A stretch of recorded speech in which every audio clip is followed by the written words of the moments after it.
towering above you and all the flames and the smoke. A billowing smoke everywhere, right? Old converted. Of course, the rocket people made us stand miles away. Hello, and welcome to this recording brought to you by the British Council. Creepy Crawlies by Alison Driver. What is a creepy crawly?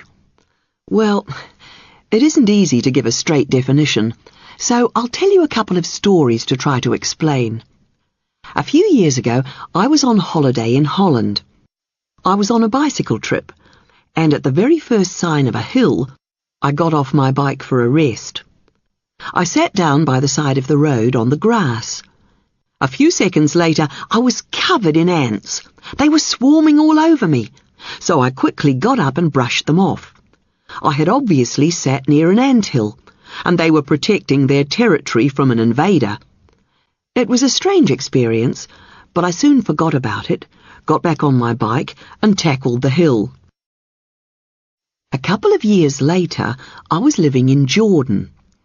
I had just moved into a modern flat and was unpacking plates and saucepans when I saw something move out of the corner of my eye.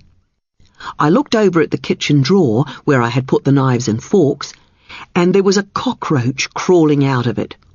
I screamed. Then, my heart pounding and probably still screaming, I grabbed a handy can of insecticide and sprayed half of it on the very hardy cockroach. He ran at me, but I jumped out of the way, and he scuttled out of the kitchen and under the nearby toilet door. It took me 3 days before I found the courage to open the toilet door. Luckily there was another bathroom in the house, to see if he was still alive. He wasn't.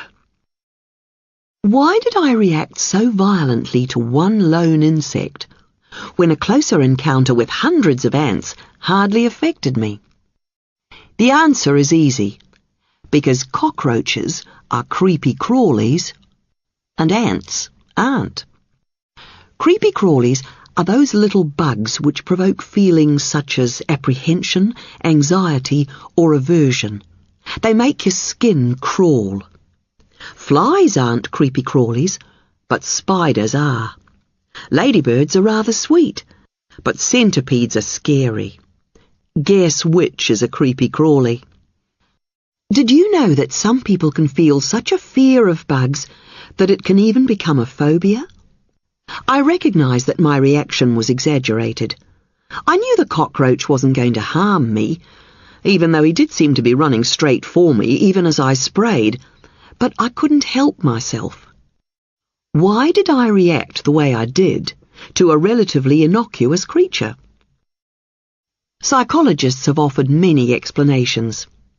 Some say it was an instinctive reaction to a perceived threat, the idea being that these insects were harmful to us many generations back, and that this fear is harboured in our subconscious. Others explain it by saying that we associate them with dirt and disease, or that these are life forms that are so alien to us that we find them repulsive for their dissimilarity. A more cultural-specific reason proffered is that in Western philosophy, the individual is held to be the most important creature of all God's creatures, and other living creatures are subordinate to him. Insects, instead, don't follow our rules. They just do what they want and invade our space. It is interesting to note that in China, where man is viewed as only one element of the world and humans and nature are one and the same, aversion to insects is not as common. Whatever the cause, entomologists despair at this squeamish attitude towards their object of study. They would like us to appreciate insects for the benefits they bring, which are many. Pest control and waste decomposition, to name a couple. Unfortunately, although insects and bugs have been a very successful animal species up to now, many of them, like many other species nowadays, are under threat of extinction.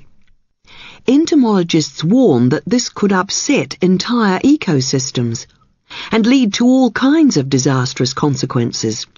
So, my plea to you is, the next time you feel the urge to stamp on, splatter, or spray a creepy crawly, give a thought to the planet and desist.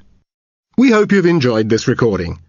To find out more about the British Council and the services we offer, contact your local British Council office or go to www.britishcouncil.org. Bye for now.